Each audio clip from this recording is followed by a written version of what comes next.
ನಮಸ್ಕಾರ. 2023ರ ಗುಂಡ್ಲುಪೇಟೆ ತೀರ್ಪು ಅದು ಕೇವಲ ಅಂಕಿಸಂಖ್ಯೆಗಳಲ್ಲ, ಅದು ಆ ಮಣ್ಣಿನಿಂದ ಬಂದ ಒಂದು ಸ್ಪಷ್ಟವಾದ ಸಂದೇಶ.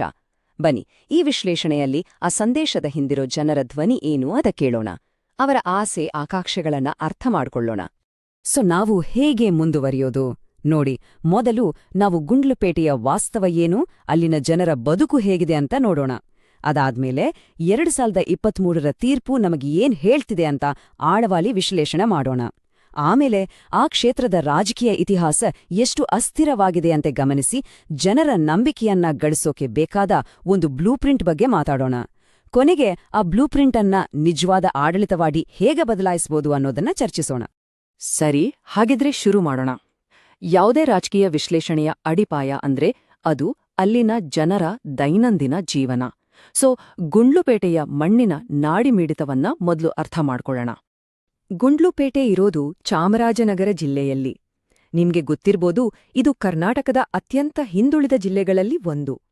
ಇಲ್ಲಿನ ಜನರ ಜೀವನ, ಅವರ ಆರ್ಥಿಕತೆ ಎಲ್ಲವೂ ಕೃಷಿಯನ್ನೇ ಅವಲಂಬಿಸಿದೆ.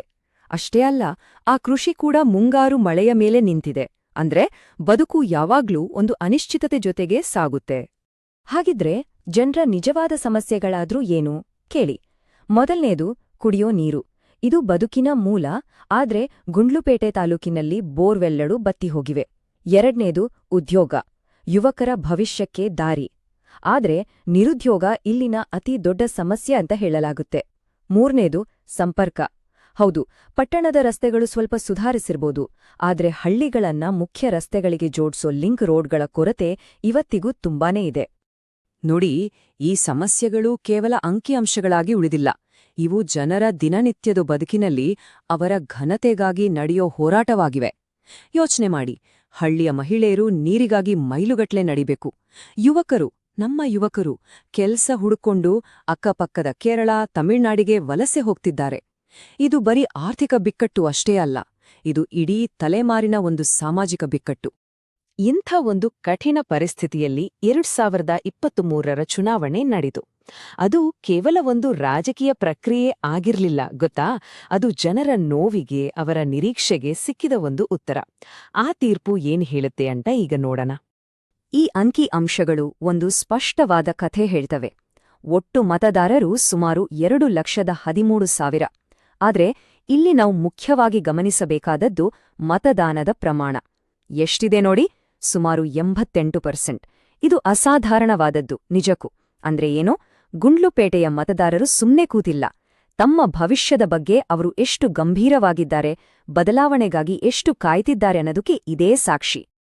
ಇನ್ನು ಗೆಲುವಿನ ಅಂತರ ನೋಡಿ, ಬರೋಬ್ಬರಿ 36,675 ಮತಗಳು. ಶೇಕಡವಾರು ಲೆಕ್ಕದಲ್ಲಿ ಹೇಳೋದಾದ್ರೆ ಸುಮಾರು 20% ಮುನ್ನಡೆ. ಇದು ಕೇವಲ ಗೆಲುವಲ್ಲ, ಇದೊಂದು ಸ್ಪಷ್ಟ ತೀರ್ಪು. ಮತದಾರರು ಕೇವಲ ತಮ್ಮ ಆಯ್ಕೆಯನ್ನಷ್ಟೇ ಹೇಳಿಲ್ಲ, ತಮ್ಮ ಅಸಮಾಧಾನವನ್ನ ಅತ್ಯಂತ ಗಟ್ಟಿಯಾಗಿ, ನಿರ್ಣಾಯಕವಾಗಿ ಹೊರಹಾಕಿದ್ದಾರೆ. ಈ ಫಲಿತಾಂಶವನ್ನ ನಾವು ಹೇಗೆ ಅರ್ಥ ಮಾಡ್ಕೊಳ್ಬೇಕು? ನೋಡಿ, ಇದು ಕೇವಲ ಒಂದು ಪಕ್ಷದ ಪರವಾಗಿ ಬಂದ ಮತ ಅಂತ ಅನ್ಕೊಂಡ್ರೆ ತಪ್ಪಾಗುತ್ತೆ. ಇದಕ್ಕಿಂತ ಹೆಚ್ಚಾಗಿ ಇದು ಹಿಂದಿನ ವ್ಯವಸ್ಥೆ ವಿರುದ್ಧ, ಜನರ ನಿರೀಕ್ಷೆಗಳನ್ನ ಪೂರೈಸಲು ವಿಫಲವಾದ ಆಡಳಿತದ ವಿರುದ್ಧ ಬಂದ ಮತ. ಜನರಿಗೆ ಬದಲಾವಣೆ ಬೇಕಿತ್ತು, ಅದನ್ನ ಅವರು ತಮ್ಮ ಮತದ ಮೂಲಕ ಸ್ಪಷ್ಟಪಡಿಸಿದ್ದಾರೆ. ಇಲ್ಲಿ ನಾವು ಒಂದು ಮೂಲಭೂತ ಪ್ರಜಾಪ್ರಭುತ್ವದ ಮೌಲ್ಯವನ್ನ ನೆನಪಿಸ್ಕೊಳ್ಬೇಕು. ಜವಾಬ್ದಾರಿಯಿಂದ ಚಲಾಯಿಸಿದ ಮಾಹಿತಿಯುಕ್ತ ಸಾರ್ವಜನಿಕ ಅಭಿಪ್ರಾಯವೇ ಜನರನ್ನ ಸಾರ್ವಭೌಮರನ್ನಾಗಿ ಮಾಡೋದು.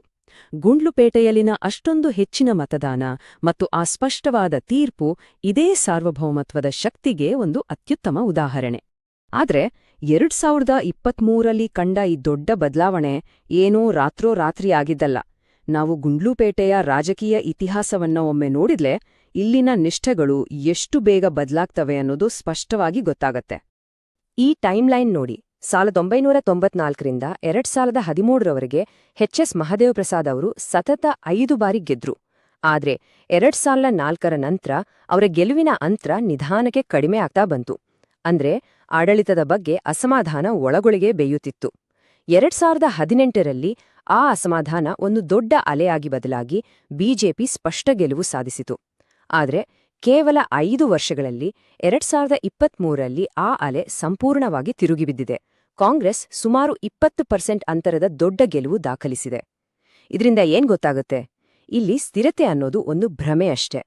ಹಾಗಿದ್ರೆ ಈ ರಾಜಕೀಯ ಅಸ್ಥಿರತೆ ಹಿಂದಿರೋ ಶಕ್ತಿ ಯಾವುದು? ಬೇರೆ ಯಾವುದೂ ಅಲ್ಲ, ಅದು ಮತದಾರರ ಜಾಗೃತಿ. ಈ ಚಾರ್ಟ್ ನೋಡಿ. ಮತದಾನದ ಪ್ರಮಾಣ ಸತತವಾಗಿ 80% ದಾಟಿದೆ. ಇದರರ್ಥ ಸ್ಪಷ್ಟ. ಮತದಾರರು ತಮ್ಮ ಪ್ರತಿನಿಧಿಗಳ ಕೆಲಸವನ್ನ ಸುಮ್ಮನೆ ನೋಡ್ತಾ ಕೂತಿಲ್ಲ, ಅವರು ಸೂಕ್ಷ್ಮವಾಗಿ ಗಮನಿಸ್ತಿದ್ದಾರೆ. ಅವರಿಗೆ ಸಮಾಧಾನ ಆಗ್ದಿದ್ದಾಗ ಬದಲಾವಣೆ ತರೋಕೆ ಹಿಂದೆ ಮುಂದೆ ನೋಡೋದಿಲ್ಲ. ಇದರಿಂದ ನಾವು ಕಲಿಬೇಕಾದ ಪಾಠ ತುಂಬಾನೇ ಸ್ಪಷ್ಟವಾಗಿದೆ. ಒಂದು ಕಾಲದಲ್ಲಿ ಮತದಾರರ ನಿಷ್ಠೆ ಒಬ್ಬ ವ್ಯಕ್ತಿ ಮೇಲೆ, ಒಬ್ಬ ನಾಯಕನ ಮೇಲೆ ಇರ್ತಿತ್ತು. ಆದ್ರೆ ಈಗ ಹಾಗಿಲ್ಲ. ಇವತ್ತಿನ ನಿಷ್ಠೆ ಪಕ್ಷದ ಧ್ವಜಕ್ಕಾಗಲಿ ನಾಯಕನ ಹೆಸರಿಗಾಗಲಿ ಅಲ್ಲ, ಅದು ನೇರವಾಗಿ ಪ್ರಗತಿಗೆ ಮಾತ್ರ.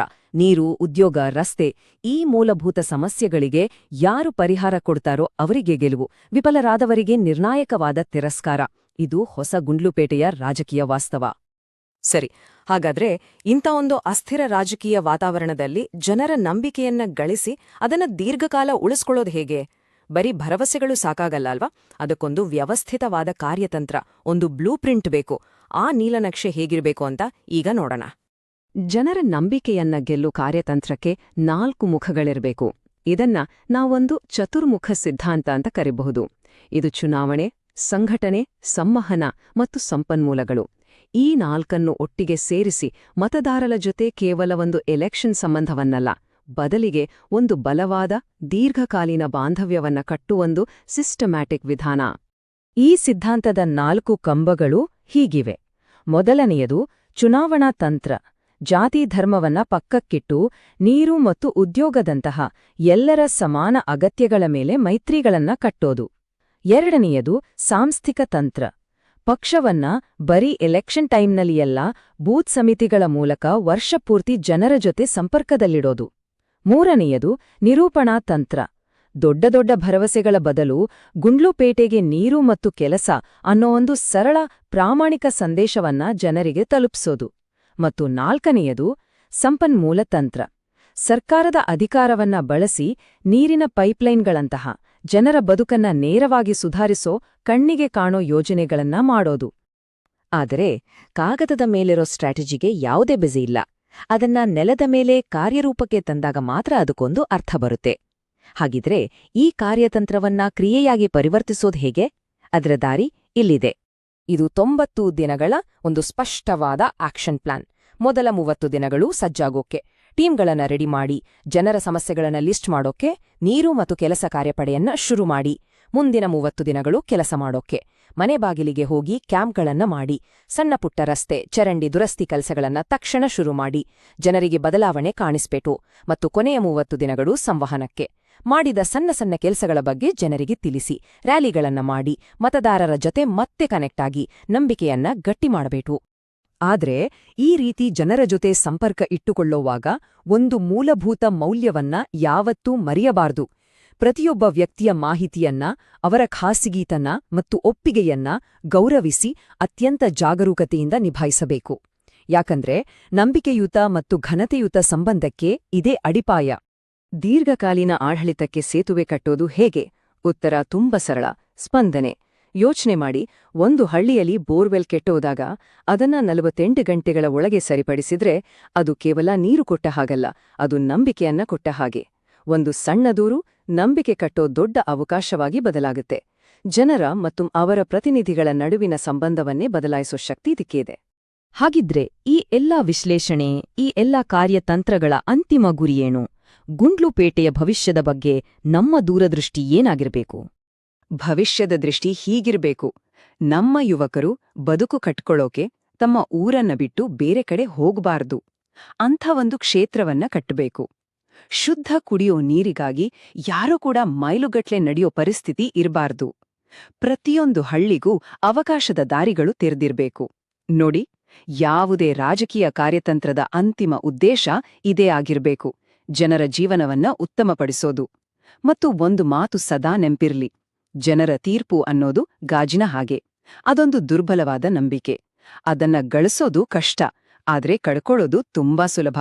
ನೀವು ಜನಕೇಂದ್ರಿತ ನಾಯಕರಾಗಲು ಮತ್ತು ನಿಮ್ಮ ಕ್ಷೇತ್ರವನ್ನು ಉನ್ನತೀಕರಿಸಲು ಬಯಸಿದರೆ blueprintstrategies.ai ಅನ್ನು mgr@blueprintstrategies.ai ನಲ್ಲಿ ಸಂಪರ್ಕಿಸಿ, ಅಥವಾ 0800-4204-1602ಗೆ ಕರೆ ಮಾಡಿ.